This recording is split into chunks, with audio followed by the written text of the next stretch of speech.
European Commission President Ursula von der Leyen has said the EU should seek to beef up its military capabilities to confront security threats and global crises. She told the European Parliament she believed EU military forces would be part of the solution. After the Afghan pullout, the EU needed the political will to intervene militarily without US-led NATO. France will host an EU defense summit next year, she added.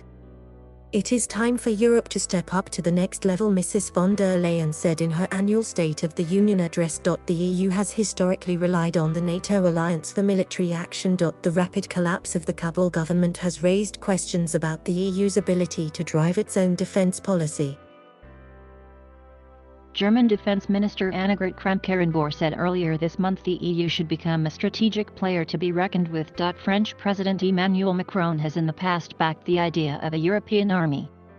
That was given added impetus by the UK's departure from the EU as it feared duplication with NATO. The Commission President said the EU had to provide greater stability in its own neighbourhood and elsewhere, taking part in missions that did not include NATO and the UN.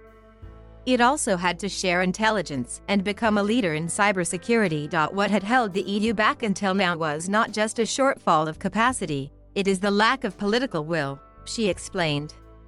You can have the most advanced forces in the world, but if you are never prepared to use them, of what use are they? She told the Strasbourg Parliament. Proposals for an EU rapid response force first emerged in the 1990s.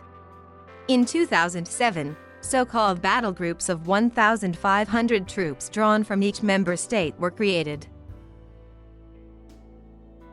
The battle groups were declared ready for operations, but never used because of disputes over funding and a reluctance to deploy. Most EU nations are also members of NATO, and some, particularly states neighboring Russia, do not want to undermine ties with the US. NATO Secretary General Jens Stoltenberg said this month he supported EU plans to build a common defense policy, but warned against the creation of a new military force. A joint declaration would be made with NATO by the end of the year, Mrs. von der Leyen added. The Commission President also said. Thank you for watching. Please subscribe.